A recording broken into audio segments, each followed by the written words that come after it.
Alright, the history of Lance Armstrong. Stop. Alright, Lance Armstrong is still called the best cyclist ever seen. He set multiple world records and multiple American records in the Tour de France.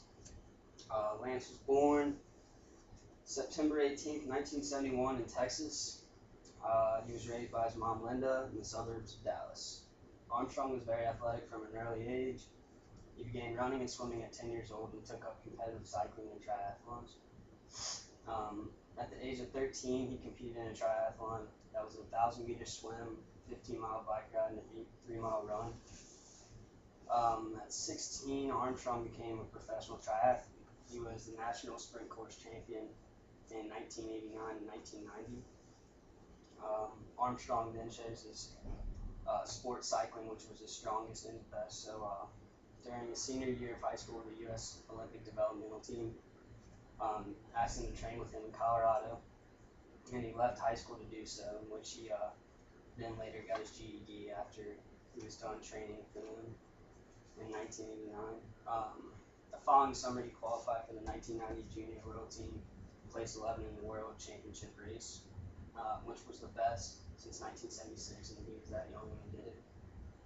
The same year, he was the amateur champion, of course, and he won 2 other major races that year. So, in 1991, Armstrong competed in his first tour, which was a 12-state race covering 1,085 miles over 11 days. He finished in the middle of the pack, but with that good of a finish, it promised him as a strong future in cycling. And after finishing second in the U.S. Olympic trials in 1992, Armstrong was favored to win a race in Spain. And his performance was sluggish, but he came in 14th, which was very good for his first big race. Armstrong turned professionally after the Olympics, joining the Motorola cycling team for his respectable salary, which was $600,000 a year. And he came in dead last in his professional event, but he rebounded in 2 weeks and got second in a race in Switzerland. In 1993, Armstrong had a strong year. He won the Cyclist Triple Crown, which was obviously winning 3 of the main races. He started off well in his first Tour de France, a 21-stage race that's, cycling's most prestigious event.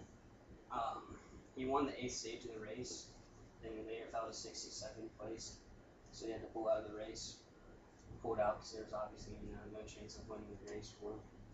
So in October of 1996, Armstrong had been diagnosed with testicular cancer. The tumors had spread to his abdomens and lungs. After he had a testicle removed, he began chemotherapy, and he was given a 65 to 85% chance of survival. When doctors found the tumors on his brain, however, he had a 50-50 chance. So, fortunately for the surgery, it went successful, and chemotherapy also went well. He was cancer-free in 1997. Throughout his struggle with the disease, Armstrong was the only one who believed that he was going to race again. No one else thought he would. And his sponsors canceled his contract, which eliminated his income, which was $600,000. As a free agent, he had trouble finding a sponsor, but he later found one for $200,000 a year with the United States Postal Service team. Once Lance was back in shape by '98, Armstrong took 4th place at the World Road Race Championship. He went on to win several other events that year. In the summer of 1999, Armstrong returned to the Tour de France, and his comeback got real lot of attention, especially when he was dominating the race. There was rumors about him using performance-enhancing drugs, and which on these tours they check frequently to make sure that they're not using performance enhancers.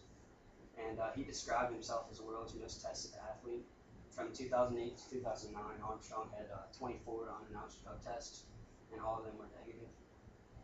But people still thought he was taking them somehow. I don't know how, but he was a leader from the start. Armstrong won the Tour de France by 7 minutes. He set a record, breaking the average speed of 25 miles per hour. He became only the 2nd American to win the Tour de France. In 2000, he again dominated Tour de France. He won the race from '99 to 2005, which he set a record for the most wins and most consecutive wins in a row. Armstrong, since has lived in Austin, Texas since 1990.